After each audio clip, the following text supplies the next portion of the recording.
तो प्यारे बच्चों, अगर आपको बोर्ड परीक्षा में ऑब्जेक्टिव से पूरे नंबर चाहिए तो इस मॉडल पेपर वीडियो में अंत तक बने रहे, क्योंकि आज मैं वैसे ही प्रश्न कराने वाला हूं जो कि आपके एग्जाम में आने वाले हैं। तो चलिए क्वेश्चंस को देखते हैं। कह रहा है कि 19 और 25 का समांतर माध्य है। जब भी आपको समांतर माध्य पूछे तो दो संख्या दिया हो तो दोनों संख्या को जोड़ करके 2 से भाग देंगे तो समांतर माध्य का मान निकलता है। तो यहाँ पे 19 और 25 को जोड़ेंगे तो 5 और 9 14 का 4 हासिल कितना हो जाएगा, 1 2 1 3 1 हासिल 4 बटा 2, इसे भाग देंगे तो आएगा 22। इस प्रकार से इसका आंसर 22 होगा, ऑप्शन नंबर बी। अगला क्वेश्चन है सम अभाज्य संख्या। सम अभाज्य संख्या है 2, ऑप्शन नंबर सी। अब क्वेश्चन है 70 80 50 60 70 40 50 90 50 30 का बहुलक होगा। देखिए, बहुलक जब भी आपको बतलाना हो, जो सबसे अधिक बार संख्या आई हुई होती है वही बहुलक का मान होता है। तो इसमें यदि देखा जाए तो यहाँ पर 50 है, एक यहाँ पे 50 है, एक यहाँ पे 50 है, यानी 50 जो है अधिकतम बार आया हुआ है। इस प्रकार से इस प्रश्न का जवाब होगा 50, ऑप्शन नंबर बी। अगला क्वेश्चन है यदि 4 5 9 11 और x का मान 7 है तो x का मान बताएं कि क्या होगा। तो देखिए, मान के बराबर सूत्र होता है प्रेक्षणों का योग बटा प्रेक्षणों की संख्या। तो पहले आप यहाँ पे प्रेक्षणों का योग बटा प्रेक्षणों की संख्या लिख देंगे। उसके बाद यहाँ पे प्रश्न में माध्य का मान ऑलरेडी दिया हुआ है, कितना दिया है तो 7, तो यहाँ पे 7 लिख देंगे। प्रेक्षणों का योग, प्रेक्षणों का योग का मतलब कि जितना ये डाटा दिया गया है आप इसको जोड़ करके लिखेंगे। तो 4 + 5 + 9 + 11 + x। और ये बताइए कितनी संख्या है, तो 1 2 3 4 5, 5 संख्या है। तो प्रेक्षणों की संख्या हो गया 5। अब देखिए, क्रॉस मल्टीप्लाई करेंगे तो 7 में 5 से गुना करेंगे तो 7 5 कितना हो जाएगा 35। अब इसको जोड़िए, 4 5 9 9 18 18 11 29, 29 हो जाएगा और प्लस x यहाँ पे लिख देंगे। अब देखिए, इसलिए x का वैल्यू आप निकालेंगे तो 35 प्लस 29 है, इधर बराबर के इस साइड आएगा तो माइनस में 29 हो जाएगा। अब इसको घटाएंगे तो 35 में से 29 जाएगा, कितना बचेगा 6।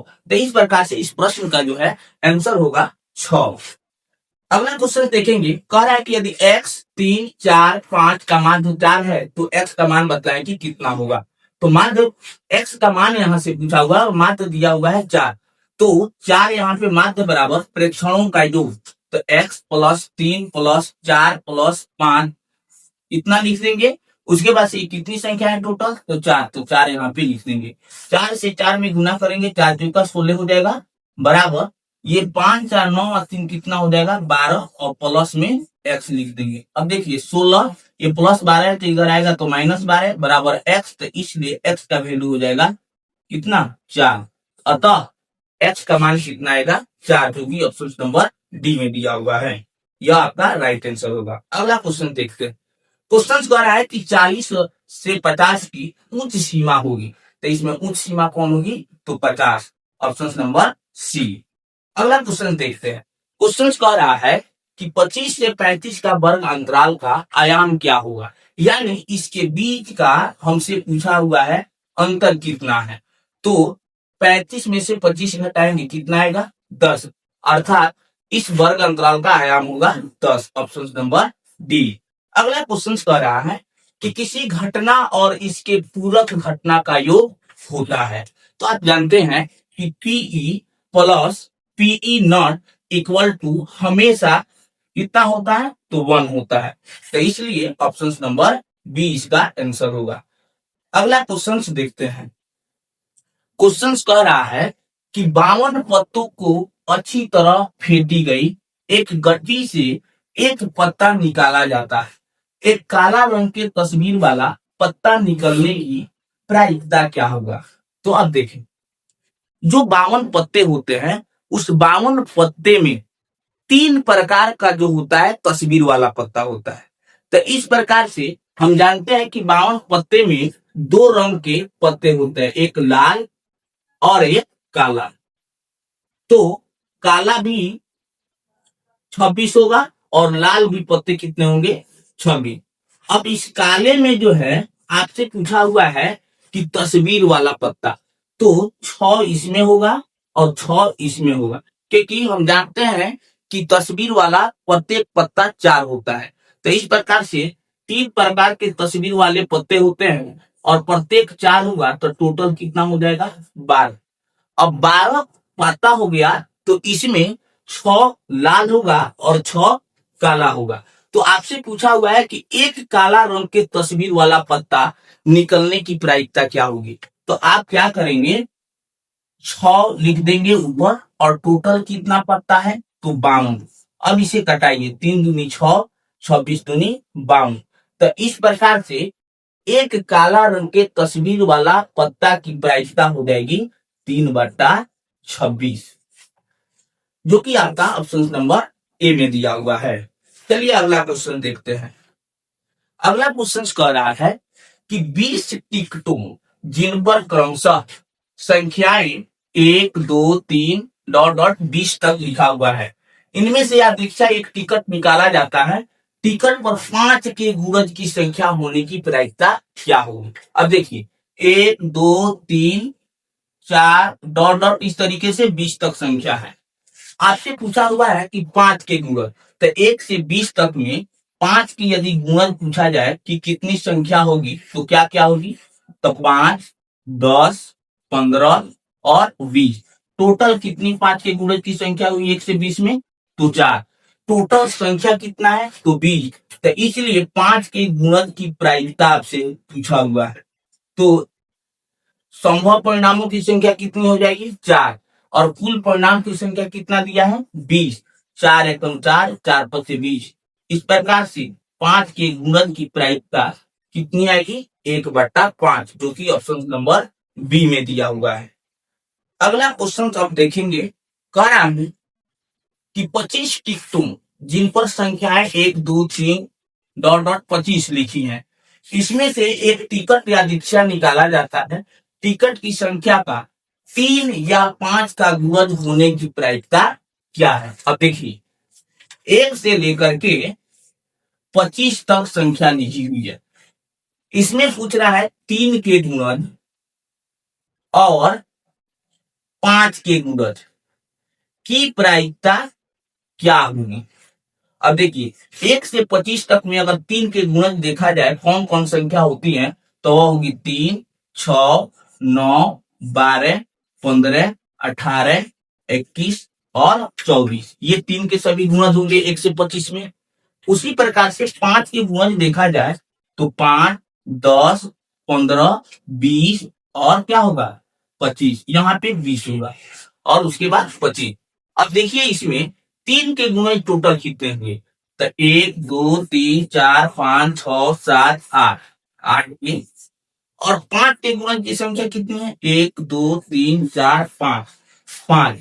तो 8 का 5 कितना होगा 13। लेकिन देखिए यहाँ पर 3 के गुणज में भी एक बार 15 है और 5 के गुणज में भी एक बार 15 है। तो इस प्रकार से ये 2 बार काउंट नहीं करेंगे, इसको हम एक बार काउंट करेंगे। तो 13 में से एक बार घटा देंगे, तो 13 में से एक घटेगा तो कितना आएगा 12 आएगा। तो इस प्रकार से 12 तो हो गया संभव परिणामों की संख्या, और टोटल कितनी संख्या है तो 25। तो यहाँ पर लिखेंगे 25। इस प्रकार से 3 या 5 का गुणज होने की प्रायिकता होगी 12/25। ऑप्शन नंबर सी होगा।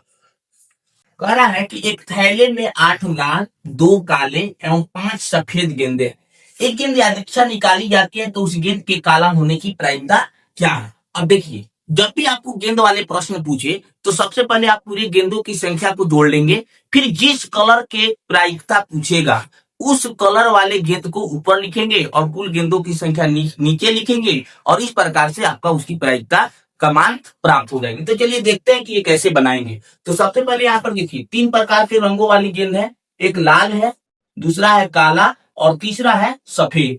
अब देखिए क्वेश्चन में कहा हुआ है कि लाल गेंद की संख्या है 8, काला गेंद की संख्या है 2 और सफेद गेंद की संख्या है 5। तो इस प्रकार से पूछा जाए कि कुल गेंदों की संख्या कितनी होगी, तो आप बताएंगे 8 प्लस 2 प्लस 5। इस प्रकार से कितना हो गया तो 15 हो गया। अब आपसे क्या पूछा है क्वेश्चन में कि उस गेंद के काला होने की प्रायिकता, तो पहले काला गेंद की संख्या कितनी है, तो काला गेंद की संख्या है आपका 2। तो इसलिए काला गेंद की प्रायिकता आपको बताना है, तो संभव परिणामों की संख्या बटा कुल परिणामों की संख्या बराबर प्रायिकता होता है। तो इस प्रकार से काला गेंद की प्रायिकता का मान 2 और कुल गेंद की संख्या कितना है 15। तो इस प्रकार से 2/15 होगा, जो कि ऑप्शन नंबर ए में दिया हुआ है। चलिए अगला क्वेश्चन देखते हैं। अगला क्वेश्चन कह रहा है कि एक थैले में 3 उजले, 4 लाल, 5 काली गेंद है। यादृच्छा एक गेंद निकाली जाती है, तो निकाली गई गेंद के 9 काला और 9 उजला होने की प्रायिकता बताए कि क्या होगा। अब देखिए यहाँ पर भी 10 पिछले वाले प्रश्न के आधार पर क्वेश्चन कह रहा है कि उजला कितनी गेंद है, तो उजला है 3, लाल कितनी है, तो लाल है 4, और काली कितनी है, तो वह है 5। अब देखिए कुल गेंदों की संख्या पहले देखें कितना होगा, तो कुल गेंदों की संख्या हो जाएगी 3 + 4 + 5, 4 3 7, 5 कितना होगा 12। अब क्वेश्चन में कह रहा है कि 9 काला और 9 उजला, तो 9 काला और 9 उजला, तो काला और उजला को छोड़ दिया जाएगा, तो बताइए कौन बचेगा, तो लाल बचेगा। यानी लाल गेंद की संख्या, ये वाला आपसे कहा है न काला हो न उजला हो, तो ये आपको इसे मतलब नहीं रखना है। तो लाल गेंद की संख्या कितना दिया है 4, तो इसलिए प्रायिकता 9 काला 9 उजला का होगा 4 बटा कुल गेंदों की संख्या कितना है 12। अब देखिए प्रायिकता का मान जब भी कटने वाला हो तो उसे कटा करके तभी बताया जाता है। तो यहाँ पे 4/12 है, तो 4 एकम 4 और 4 3 12, इस प्रकार से 1/3 जो होगा 9 काला और 9 उजला होने की प्रायिकता आएगी। ऑप्शन नंबर जो सी में दिया हुआ है। चलिए अगला क्वेश्चन देखते हैं। अगला क्वेश्चन कह रहा है यहाँ पे कि निम्नलिखित में किस समीकरण का हल अपरिमेय संख्याओं का समुच्चय है। तो देखिए ऑप्शन नंबर ए में दिया है x + 5 x - 5, यह जो है आपका परिमेय संख्या है, तो ये नहीं होगा। यहाँ पर देखिए ऑप्शन नंबर बी में दिया है x² = 3 - 49, तो यहाँ पे x² = 3 - 49 दिया हुआ है। तो इसलिए यहाँ पर देखा जाए तो x² बराबर यहाँ के 49 में से 3 हटाएंगे तो कितना होगा 6 और ये 4 46। तो इसलिए x बराबर स्क्वायर इधर जाएगा तो रूट हो जाएगा 46। अब रूट 46 का पूर्ण से वर्गमूल नहीं निकलेगा, इसलिए यह क्या हो जाएगा आपका अपरिमेय संख्याओं का समुच्चय हो जाएगा, जो कि ऑप्शन नंबर बी में दिया हुआ है। यह आपका जो है राइट आंसर होगा। अगला क्वेश्चन देखते हैं। क्वेश्चन में कह रहा है कि समीकरण x² - 7x + 12 = 0 में मूलों का योग तथा गुणनफल क्रमशः है। तो देखिए आपका जो समीकरण दिया हुआ है x² - 7x + 12 बराबर दिया है 0।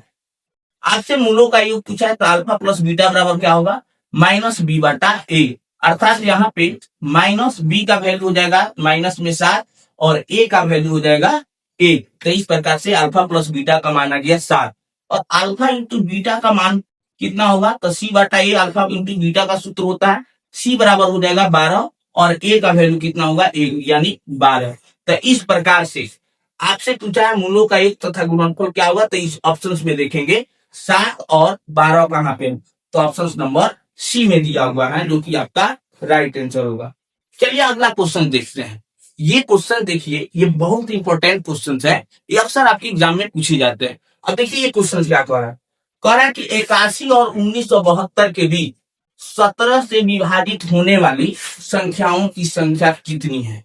अब देखिए 81 और 1972 के बीच पूछा हुआ है, 1972 के बीच। अब देखिए सबसे पहले आप सोचिए कि 1972 को 17 से भाग दीजिए, कट रहा है कि नहीं, 17 एकम 17, इसमें से 2 बचेगा, 17 एकम 17, 17 छक 102, यानी 116। अब देखिए अगर पूछा जाए कि 1 से लेकर के 1972 तक में कितनी संख्याएं जो 17 से विभाजित होगी, तो इस प्रकार से टोटल 116 है। लेकिन आपसे पूछा कहां से है, 81 से 1972 के बीच, इस प्रकार से 81 को नहीं गिनना है और 1972 को भी नहीं गिनना है। तो ये सोचिए कि 81 से पहले जो है 17 से कितनी संख्याएं विभाजित होने वाली है, तो 17 से, तो 17, 17 दूनी 34, 17 51, 17 चौका 68, उसके बाद होता है 17 पचे 85। अब देखिए तो 81 के बाद में है 85, तो 85 से पहले वाली जो संख्या होगी उसको तो गिनना नहीं है, और 1972 भी कट जा रहा है, तो यानी एक यह भी संख्या नहीं गिनना है।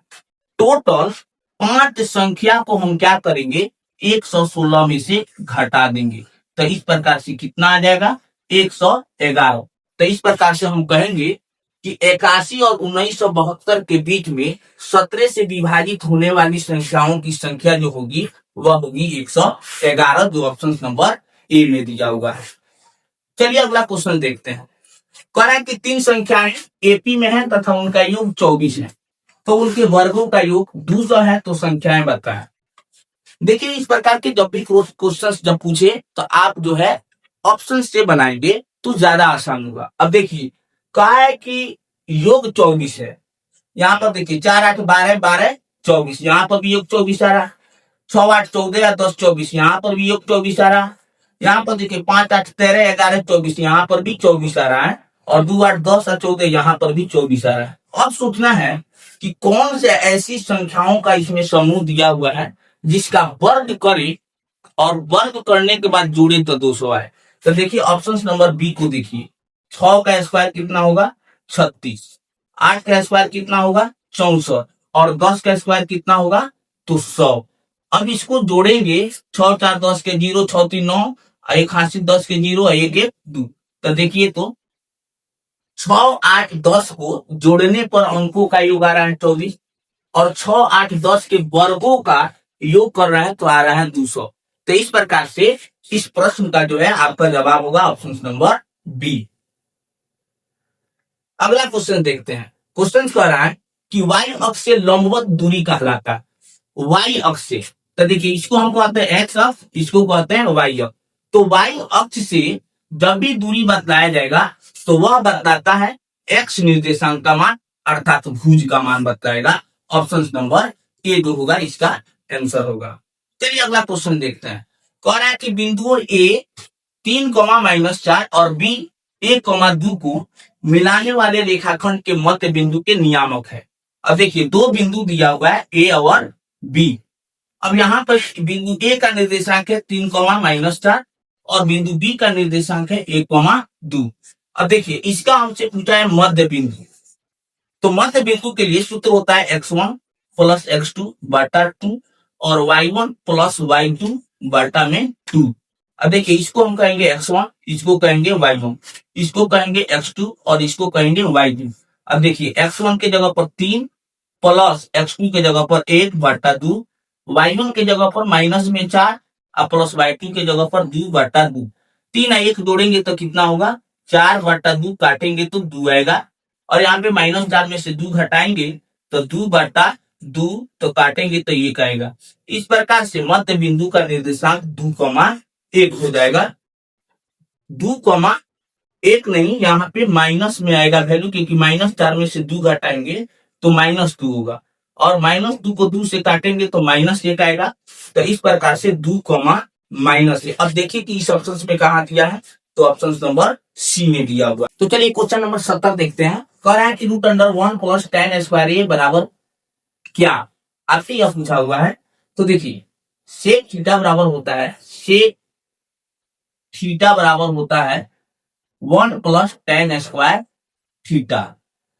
तो यहाँ पे ए के रूप में पूछा है, तो सेक ए बराबर हो जाएगा 1 प्लस tan स्क्वायर ए। तो देखिए ये 1 प्लस tan स्क्वायर ए का वैल्यू सेक ए के बराबर होगा, जो कि ऑप्शन नंबर बी में दिया हुआ है। चलिए अगला क्वेश्चन देखते हैं। कह रहा है कि यदि tan थीटा बराबर √3 तो सेक थीटा होगा। tan थीटा बराबर दिया हुआ है √3, तो tan थीटा बराबर √3 दिया है, तो √3 बटा 1 यह p का वैल्यू होता है और ये b का वैल्यू होता है। तो इसलिए h का वैल्यू अगर निकालना होगा तो h का वैल्यू क्या हो जाएगा p square plus b square, यानी √3 का स्क्वायर प्लस 1 का स्क्वायर। अब देखिए स्क्वायर से ये रूट कट जाएगा यहाँ का, तो 3 हो जाएगा, और 1 का स्क्वायर 1, तो 3 और 1 4, 4 का वर्गमूल कितना होगा तो 2 होगा। अब चलिए आपसे पूछा क्या है सेक थीटा का वैल्यू। तो सेक थीटा बराबर आप जानते हैं कि h बटा क्या होता है b होता है। h का वैल्यू कितना है 2 और b का वैल्यू कितना है 1, यानी 2। तो देखिए किस ऑप्शन में दिया हुआ है, तो ये ऑप्शन नंबर डी में दिया हुआ है। चलिए अगला क्वेश्चन देखते हैं। Sec square 10 degree minus cot square 80 degree का मान है, ये आपसे पूछा हुआ है। Sec square 10 degree minus cot square 80 degree. अब देखिए सेक स्क्वायर 10 डिग्री को यदि हम चेंज करना चाहेंगे तो सेक स्क्वायर लिख करके 90 डिग्री माइनस 80 डिग्री लिख सकते हैं, और इसको देव का देव माइनस दे करके लिखेंगे कॉट स्क्वायर 80 डिग्री। अब देखिए से 90 डिग्री माइनस थीटा बराबर क्या होता है, तो कॉसेक स्क्वायर 80 डिग्री। अब देखिए स्क्वायर में कहा है इसलिए कॉसेक स्क्वायर 80 डिग्री लिखेंगे माइनस कॉट स्क्वायर 80 डिग्री। तो आप जानते हैं कि cosec square theta minus cot square theta बराबर वैल्यू कितना होता है, तो 1 के बराबर होता है, जो कि आपका ऑप्शन नंबर डी में दिया हुआ है। तो चलिए अगला क्वेश्चन देखते हैं। अब देखिए क्वेश्चन कह रहा है कि यदि अल्फा कोमा बीटा द्विघात समीकरण a minus B X plus C X square बराबर 0 के मूल हो तो निम्नलिखित में से कौन अल्फा प्लस बीटा के बराबर होगा। अब देखिए यहाँ पे आपका दिया हुआ है जो द्विघात समीकरण a minus B X plus C X square दिया हुआ है। इसके अकॉर्डिंग यदि पूछा जाए तो a का मान होगा c और b का मान होगा यही माइनस b और c का मान होगा a। तो आपसे अल्फा प्लस बीटा का वैल्यू पूछा है, तो अल्फा प्लस बीटा बराबर होता है माइनस बी बटा ए। अब देखिए इस सूत्र में का माइनस है तो माइनस जेव का तेव लिखेंगे, और बी का वैल्यू होगा ये माइनस बी, और ए का वैल्यू अब आपसे पूछा हुआ है तो ए का वैल्यू कितना होगा सी। तो देखिए माइनस माइनस प्लस तो बी हो जाएगा और सी का सी, तो बी बटा सी जो होगा इस प्रश्न का राइट आंसर होगा, जो कि आपका ऑप्शन नंबर सी में दिया हुआ है। चलिए क्वेश्चन नंबर 74 देखते हैं। कह रहा है कि समांतर श्रेणी 10 7 4 डॉट डॉट का 30वां पद किसके बराबर होगा। तो जब यहाँ पे समांतर श्रेणी का ये समूह दिया हुआ है, यहाँ से अगर देखेंगे तो ए का वैल्यू हो जाएगा आपका 10। डी का जब भी वैल्यू निकालना होता है तो अगला पद में से पिछला पद को घटाते हैं, यानी 7 माइनस 10 बराबर कितना आएगा, माइनस में 3। और हमसे पूछा है 30वां पद, 30वां पद को किससे सूचित करेंगे, तो ए 30 से। अब ए 30 बराबर क्या सूत्र होगा, तो ए प्लस 29 डी। अब देखिए ए की जगह पर ए का मान लिखेंगे 10 प्लस 29 है तो 29 गुना डी के जगह पर लिखेंगे माइनस में 3। अब देखिए यहाँ पे 10 लिख दिए, प्लस में माइनस से गुना करेंगे, माइनस 29 कितना होता है 87, घटाएंगे तो कितना आएगा माइनस में 77। तो देखिए ऑप्शन नंबर सी जो है इसका, सी जो है आपका राइट आंसर होगा, ऑप्शन नंबर सी। चलिए अगला क्वेश्चन देखते हैं। क्वेश्चन कह रहा है कि समांतर श्रेणी 2, 7, 12 का 10वां पद क्या होगा। अब यहां से ए का मान कितना हो जाएगा 2, डी का वैल्यू कितना हो जाएगा 7 माइनस 2 बराबर 5। 10वां पद पूछा है यानी ए 10 बराबर ए प्लस 9 डी हो जाएगा। अब देखिए ए की जगह पर लिखेंगे 2 प्लस 9 है तो 9 गुना डी का वैल्यू कितना होगा 5, तो 2 प्लस 9 पचे 45, इस दोनों को जोड़ेंगे तो आएगा 47। अब ऑप्शन नंबर सी इसका राइट आंसर होगा। चलिए अगला क्वेश्चन देखते हैं। क्वेश्चन कह रहा है कि 21, 18, 15 डॉट डॉट का कौन सा पद शून्य होगा। देखिए जब भी आपसे कौन सा पद पूछेगा तो उसे मानना है कि वह an का वैल्यू है, तो an बराबर आपको दिया हुआ है 0, और इस संख्या श्रेणी से a का मान आपका होगा 21 और d का मान होगा 18 माइनस 21 बराबर माइनस में 3। सबसे पहले आप संख्या ज्ञात करेंगे। अब यहाँ से वह कौन सा पूछा है पद, तो देखिए an बराबर सूत्र होता है a plus n minus 1 into D. an का वैल्यू हो जाएगा 0, a के जगह पर लिखेंगे 21 प्लस n का ही तो मान आपको निकालना है, कौन सा पद पूछा है यानी n का मान, माइनस 1 इंटू डी के जगह पर लिखेंगे माइनस में 3। यहाँ पे यह प्लस 21 है बराबर के इस साइड आएगा तो माइनस 21 हो जाएगा, बराबर माइनस 3 से n में गुना करेंगे माइनस 3n, माइनस गुने माइनस प्लस हो जाएगा, 3 एकम 3 हो गया, या ये माइनस 21 प्लस में 3 है बराबर के इस साइड आएगा तो माइनस में 3 हो जाएगा, और यहाँ पे माइनस में 3n रह जाएगा। माइनस 21 और माइनस 3 जोड़ेंगे तो माइनस 24 हो जाएगा, बराबर में माइनस 3n। अब देखिए माइनस से ये माइनस कट गया तो इसलिए n का वैल्यू निकालना है तो 24 बटा 3 यानी 3 8 है 24, अर्थात 8वां जो पद होगा वह शून्य होगा, जो कि ऑप्शन नंबर सी में दिया हुआ है। चलिए अगला क्वेश्चन देखते हैं। अब क्वेश्चन कह रहा है यहाँ पे कि 1 से 100 तक की सभी प्राकृतिक संख्याओं का योग क्या होगा। तो प्राकृतिक संख्याओं के योग का सूत्र होता है n इंटू n प्लस 1 बाटा में 2।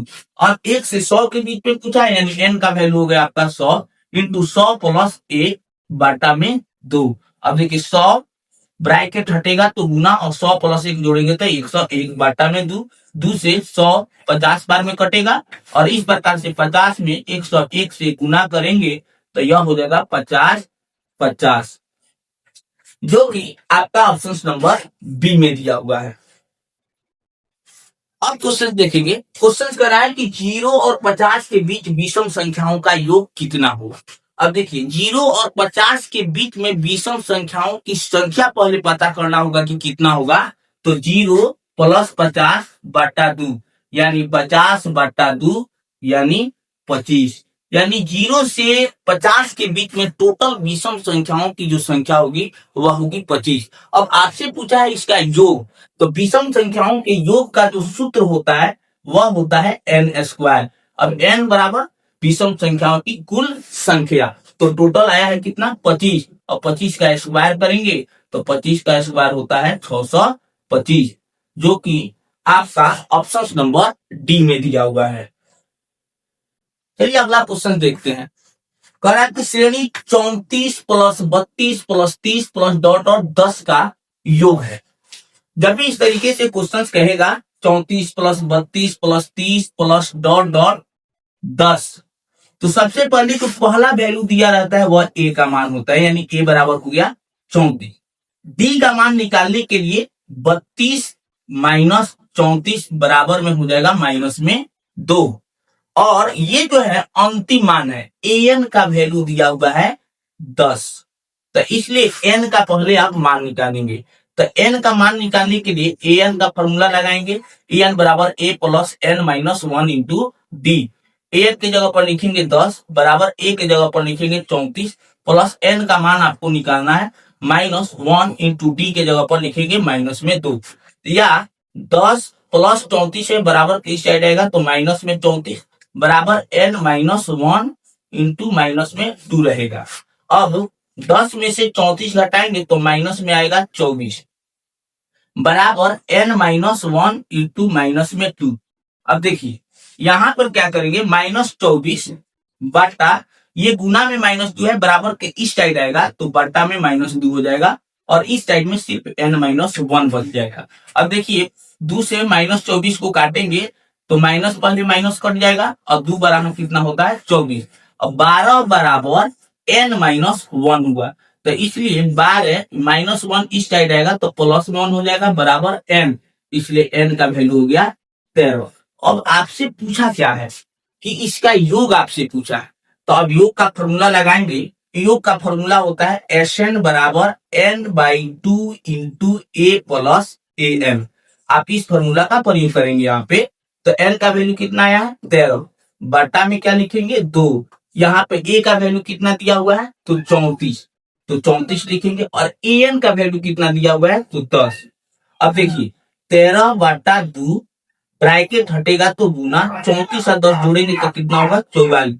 अब 2 से 44 को काटेंगे 22 गुनी 44। अब 13 में 22 से गुना करेंगे, तो 13 से 22 में गुना करेंगे तो 13 दूनी 26, 26 के 6 हासिल 2, 13 दूनी 26 और 2 जोड़ेंगे तो कितना आएगा 28, यानी इसका 286 जो है इसका योग आएगा, जो कि ऑप्शन नंबर बी में दिया हुआ है। चलिए अगला क्वेश्चन देखते हैं। क्वेश्चन कह रहा है कि प्रथम 24 पदों का योग क्या होगा जिसका nवां पद an बराबर 3 प्लस 2n है। अब देखिए जब भी इस तरीके का क्वेश्चन रहे तो पहले देखिए an बराबर लिख लेंगे 3 प्लस 2n। अगर आपसे पूछा जाएगा कि इसका पहला पद क्या होगा, तो n के जगह पर आप 1 रख करके पहला पद आप याद कर सकते हैं। तो पहले आप a1 का वैल्यू याद करें, तो a1 बराबर हो जाएगा 3 प्लस 2 गुने n के जगह पर कितना रखेंगे 1, क्योंकि पहला पद कहेगा तो n के जगह पर 1, दूसरा पद कहेगा तो n के जगह पर 2 लिख करके गुना कराएंगे। तो यहाँ पर 3 प्लस 2 एकम 2 बराबर कितना हो गया 5। अब बात यहाँ पे देखना है कि अगर आपसे डी का मान पड़े तो हमेशा एन के आगे वाला जो गुणांक दिया रहता है यही डी का मान होता है। तो इसलिए पी का वैल्यू कितना हो जाएगा 2। 24वां पद आपसे पूछा हुआ है तो 24वां पद के लिए ए 24 बराबर 3 प्लस 2 गुने एन के जगह पर 24 रखेंगे तो 24वां पद का मान निकलेगा। तो इस प्रकार से 3 प्लस 24 कितना होगा 48। 48 और 3 जोड़ेंगे तो कितना होगा 51। अब आपसे पूछा हुआ है 24 पदों का योग। तो इसलिए 24 पदों का योग पूछा है तो S24 बराबर फॉर्मूला लगाएंगे n/2 into A plus A N वाला। तो यहाँ पे n के जगह पर तो यही 24 लिखेंगे बाटा में 2। उसके बाद a का वैल्यू कितना है तो 5 प्लस ए एन मतलब कि 24वां पद यही अंतिम जो है मान है। तो 24वां पद का मान कितना दिया हुआ है 51। तो यहाँ पर लिखेंगे 51। अब देखिए 24 से को 2 से जब काटेंगे तो आएगा 12 और 5 का प्लस 51 जोड़ेंगे तो वह हो जाएगा 56। अब इसको गुना कीजिए 12 गुने 56 12 छक 72 के 2 हासिल 7 12 पचे 60 और 7 जोड़ेंगे तो आ जाएगा 67 यानी 672। तो इस प्रकार से 24 पदों का जो योग आएगा वो आएगा 672 जो कि ऑप्शन नंबर डी में दिया हुआ है। चलिए अगला क्वेश्चन देखते हैं। किसी त्रिभुज के दो कोणों का योग तीसरे कोण के बराबर है। यदि दो कोणों का अंतर 50 डिग्री है तो त्रिभुज के कोण होंगे। क्वेश्चन में कह रहा है कि दो कोणों का योग तीसरे कोण के बराबर है साथ ही दो कोणों का अंतर जो है 50 डिग्री के बराबर। तो ऐसा जो है हम इस ऑप्शन से ही इस क्वेश्चन को बना सकते हैं। क्वेश्चन में ऑप्शन को जैसा कह रहा है वैसे हम कंपेरिजन करेंगे। अब यहाँ पर देखिए 45 डिग्री और 45 डिग्री दो कोणों का योग तो हो गया 90 डिग्री और एक यहाँ पे दो कोणों का योग तीसरा कोण के बराबर हो गया कि नहीं। फिर कह रहा है कि दो कोणों का अंतर जो है वो 50 डिग्री का। अब देखिए तो 45 में डिग्री में से 45 डिग्री घटाएंगे तो 0 डिग्री आ जाएगा यानी इन दो कोणों के बीच का अंतर 50 डिग्री नहीं है। अब दूसरा ऑप्शन को देखते हैं 20 और 70 जोड़ेंगे तो 90 डिग्री हो गया और इस 90 डिग्री के बराबर तीसरा कोण का मान दिया हुआ है। साथ ही 70 में से 20 डिग्री घटाएंगे तो वह आ जाएगा 50 डिग्री।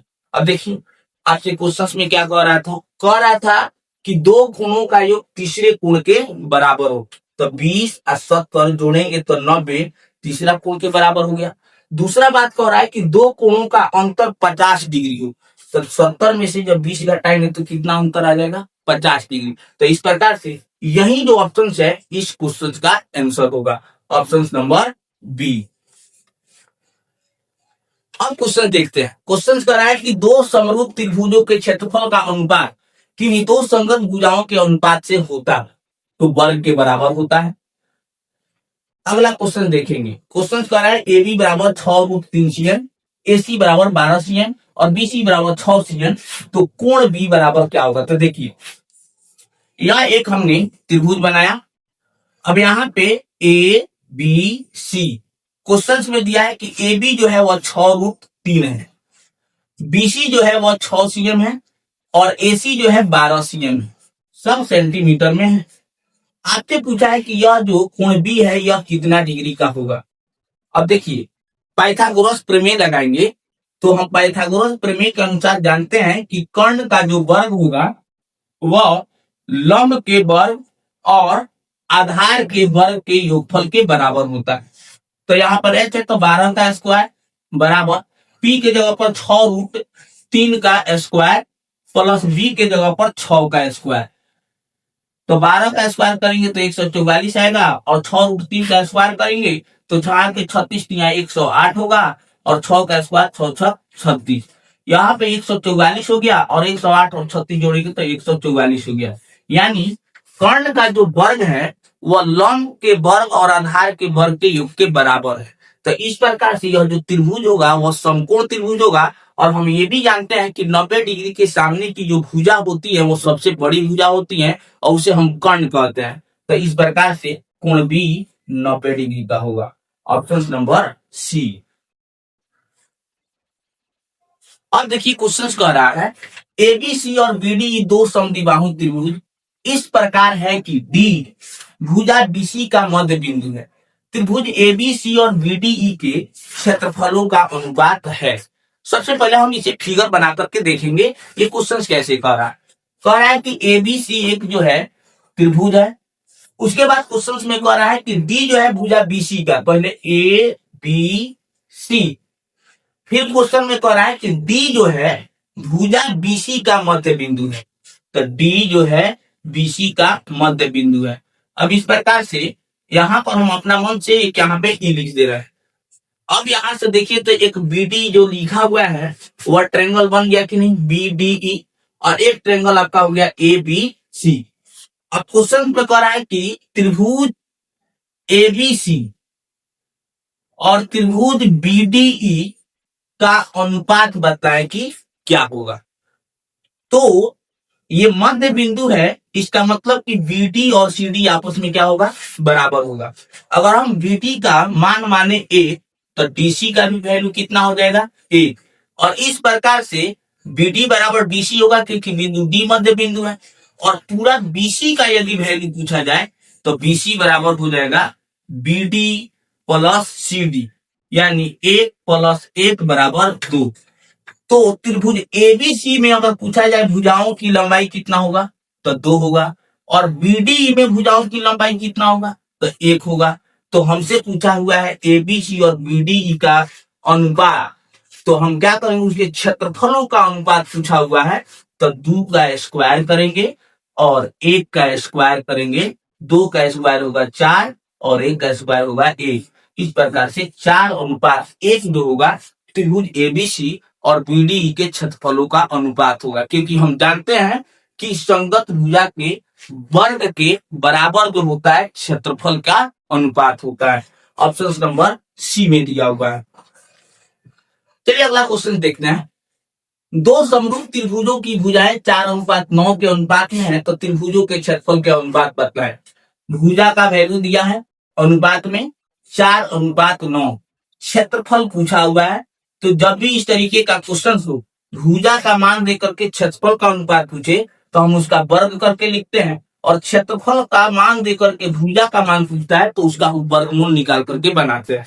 तो 4 का स्क्वायर करेंगे तो कितना आएगा 16, और 9 का स्क्वायर करेंगे तो कितना आ जाएगा 81। तो इस प्रकार से 4:9 अगर भुजाओं का अनुपात होगा तो उस त्रिभुज के क्षेत्रफलों का अनुपात 16:81 होगा, जो कि ऑप्शन नंबर सी में दिया हुआ। चलिए अगला क्वेश्चन कह रहा है कि त्रिभुज एबीसी में ए बराबर 4 cm, बी बराबर 5 cm और सी बराबर 3 cm है, तो कोण बी का मान बताइए। अब देखिए कोई भी त्रिभुज ऐसा दिया हुआ हो, अगर 3, 4, 5 का सेट बनता है तो वह त्रिभुज जो होता है वह समकोण त्रिभुज होता है। इस प्रकार से कोण बी का जो मान होगा वह 90 डिग्री के बराबर होगा, ऑप्शन नंबर सी। अगला क्वेश्चन कह रहा है कि बिंदु 2, समकोणीय के किस चतुर्थांश में स्थित है। अब देखिए चतुर्थांश पूछा हुआ है। आप जानते हैं ये एक्स एक्सिस और ये वाई एक्सिस है। फर्स्ट क्वाड्रेंट जो होता है वो प्लस प्लस में होता है, सेकेंड जो क्वाड्रेंट होता है वो माइनस प्लस में होता है, थर्ड क्वाड्रेंट जो होता है वो माइनस माइनस में होता है, और फोर्थ जो क्वाड्रेंट होता है वो प्लस माइनस में होता है। अब दिया हुआ है यहाँ पे कि 2 और -3, यानी प्लस और माइनस वाला क्वेश्चन दे करके आपसे पूछा है कि किस चतुर्थांश में। तो अब बताइए कि प्लस और माइनस वाला कौन सा चतुर्थांश दिया हुआ है। तो फोर्थ चतुर्थांश में दिया है, पहले प्लस उसके बाद माइनस, अर्थात यह जो होगा चतुर्थ चतुर्थांश में होगा, ऑप्शन नंबर डी होगा। अगला क्वेश्चन है बिंदु -3, -4 समकोणीय के किस चतुर्थांश में स्थित है। तो यहां से आपको माइनस माइनस वाला पूछा हुआ है। तो आप जानते हैं कि फर्स्ट क्वाड्रेंट जो होता है वो प्लस प्लस में होता है, सेकेंड क्वाड्रेंट माइनस प्लस में होता है, थर्ड क्वाड्रेंट माइनस माइनस में होता है, और फोर्थ क्वाड्रेंट प्लस माइनस में। तो आपके माइनस माइनस वाला दिया है -3 और -4, तो ये किस क्वाड्रेंट में आएगा तो थर्ड क्वाड्रेंट में आएगा, यानी इसे हम तृतीय चतुर्थांश कहेंगे, जो कि ऑप्शन नंबर सी में दिया हुआ है। चलिए अगला क्वेश्चन देखते हैं। कह रहा है कि बिंदु 2,0 निम्नलिखित में से कहां स्थित होगा। तो यहाँ पर x का वैल्यू दिया है और y ऑर्डिनेट 0 है, अर्थात x अक्ष पर स्थित होगा, ऑप्शन नंबर ए। जिस निर्देशांक का मान दिया हुआ रहता है उसी अक्ष पर जो है वह बिंदु स्थित होती है। यहाँ पर x का मान दिया हुआ है, y का मान 0 दिया है, इसलिए जो है यह x अक्ष पर स्थित होगा। चलिए अगला क्वेश्चन देखते हैं। क्वेश्चन में कह रहा है कि x बराबर -5 का आलेख कैसी सरल रेखा होगी। तो x बराबर -5 दिया हुआ है, तो इसका जो आलेख बनेगा वह बनेगा y अक्ष के समांतर। अब मान लीजिए कि ये कैसे बना, तो देखिए यह x एक्सिस हो गया, ये y एक्सिस हो गया। x बराबर का है -5, तो देखिए इसका जब हम ग्राफ बनाएंगे तो ये y अक्ष के क्या हो जाएगा, समांतर हो जाएगा, जो कि ऑप्शन नंबर बी में दिया हुआ है। चलिए अगला क्वेश्चन देखते हैं।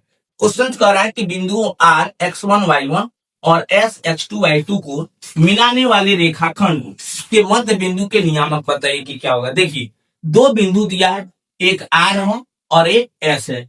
इस R बिंदु का निर्देशांक जो है x1 y1 दिया हुआ है और S बिंदु का निर्देशांक x2 y2 दिया हुआ है। हमसे पूछा है इसका मध्य बिंदु का सूत्र बताइए कि क्या होगा, यानी मध्य बिंदु का नियामक पूछा हुआ है। तो मध्य बिंदु नियामक को अगर हमने C मान लिया तो C बराबर हो जाएगा x1 प्लस x2 बटा 2 और y1 प्लस y2 बटा में 2। अब देखिए कि ये ऑप्शन कहां पर दिया हुआ है, तो ऑप्शन नंबर बी में देखिए दिया हुआ है x1 प्लस x2 बटा 2 और y1 प्लस y2 बटा 2। इसका ऑप्शन नंबर बी जो होगा इसका राइट आंसर। क्वेश्चन नंबर 12 कह रहा है कि बिंदु 3, -2 और -3, 2 दोनों अवस्थित हैं x अक्ष पर, y अक्ष पर, x अक्ष के एक ओर, x अक्ष के दोनों ओर। चलिए पहले इस क्वेश्चन को बना करके देखते हैं। यह x एक्सिस हो गया और ये y एक्सिस हो गया। अब क्वेश्चन में दिया है 3, 2 और एक दिया है -3, 2। इसको हम x कहते हैं, इसको हम y कहते हैं। यहाँ पर भी ये x होगा और ये वाला होगा y। अब देखिए पहले इस 3, 2 यानी इस बिंदु को हम यहाँ पे दर्शाएंगे। तो हम जानते हैं कि x एक्सिस में इधर प्लस होता है, तो मान लीजिए कि यहाँ पर 3 है, और y एक्सिस में यह वाला प्लस होता है, तो मान लीजिए यहाँ पे 2 है। तो 3 और 2 को हमने मिलाया तो यहाँ पे आ गया 3, 2 का निर्देशांक। उसी प्रकार से -3, 2 को भी हम निरूपित करेंगे। तो x जो है माइनस में वैल्यू दिया है x का, तो इधर होगा। तो मान लेते हैं कि यहाँ पे -3 है और y निर्देशांक यहाँ पे 2 है। तो इस प्रकार से 2 और -3 को मिलाएंगे तो यहाँ पर आकर के मिला और इस बिंदु का निर्देशांक हमने कहा -3, 2। तो देखिए यहाँ पे हम जो देख रहे हैं दोनों बिंदु का निर्देशांक जो हम निरूपित किए हैं वह x अक्ष के एक ही ओर दिया हुआ है। तो देखिए तो ऑप्शन में कहां पर दिया है x अक्ष के एक ओर, तो ऑप्शन नंबर सी में दिया हुआ है, जो कि आपका राइट आंसर होगा।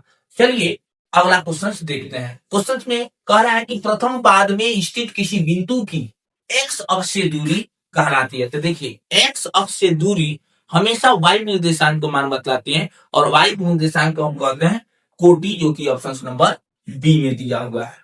चलिए क्वेश्चन नंबर 95 देखते हैं। कह रहा है निम्नलिखित में किसका मान √3/2 के बराबर होगा। sin 30 degree, cos 60 degree, tan 30 degree, cos 30 degree. सबसे पहले इसमें देखेंगे तो sin 30 डिग्री का मान कितना होता है, तो 1/2। cos 60 डिग्री का मान कितना होता है, तो 1/2 ही। tan 30 डिग्री का मान होता है 1/√3 और cos 30 डिग्री का मान होता है √3/2। तो इस प्रकार से √3/2 पूछा है किसके बराबर होगा, तो cos 30 डिग्री के बराबर, जो कि ऑप्शन नंबर डी में दिया हुआ है।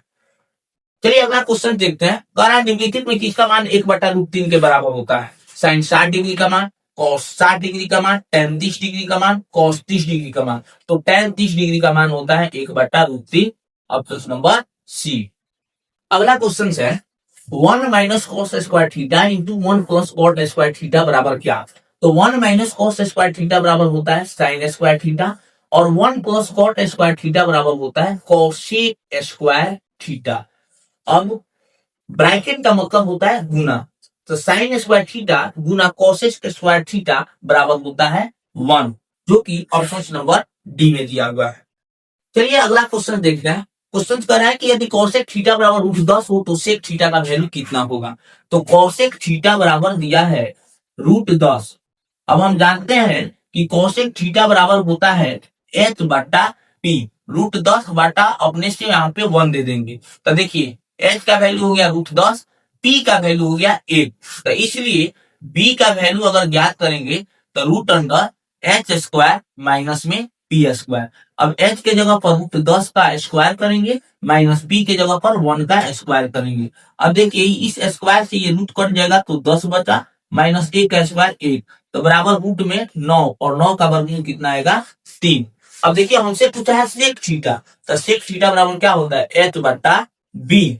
अब एच बट्टा बी होता है तो एच का मान कितना दिया हुआ है रूट में 10 और बी का वैल्यू कितना आया हुआ है तो 3 यानी रूट 10 बटा 3 जो कि ऑप्शन नंबर बी में दिया हुआ है।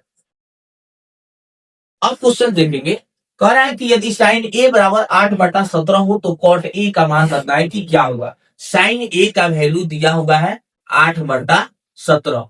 अब यह जो है 8 पी का मान है और 17 जो है एच का मान है तो इसलिए बी का मान कितना होगा तो 15 होगा क्योंकि आप जानते हैं कि 8, 15, 17 का ट्रिपलेट नंबर बनता है तो जब यह पी का मान है यह एच का मान है तो यह क्या हो जाएगा बी का मान हो जाएगा। अब आपसे पूछा हुआ है कॉट ए का वैल्यू। कॉट ए बराबर होता है बी बटा पी और बी का मान कितना है 15 और पी का मान कितना है तो 8 तो इस प्रकार से 15 बटा 8 जो होगा कॉट ए का मान। ऑप्शन नंबर सी में दिया हुआ है 15 बटा 8। अब क्वेश्चन कर रहा है कि tan 49 डिग्री बटा कॉट के 41 डिग्री का मान कितना होगा। tan 49 डिग्री और कॉट 41 डिग्री का मान पूछा है तो देखिए जब भी इस तरीके का क्वेश्चन होगा तो इसको कोण के मान को जोड़ेंगे यदि 90 डिग्री के बराबर होगा तो उसका मान कितना आएगा 1 आएगा। इसलिए इस प्रश्न का राइट आंसर होगा ऑप्शन नंबर सी। तो प्यारे बच्चों अगर आपको ये वीडियो अच्छी लगी हुई हो तो इस वीडियो को लाइक करें, चैनल को सब्सक्राइब करें और अपने दोस्तों के साथ शेयर करें। फिर हम मिलते हैं नेक्स्ट वीडियो के साथ में।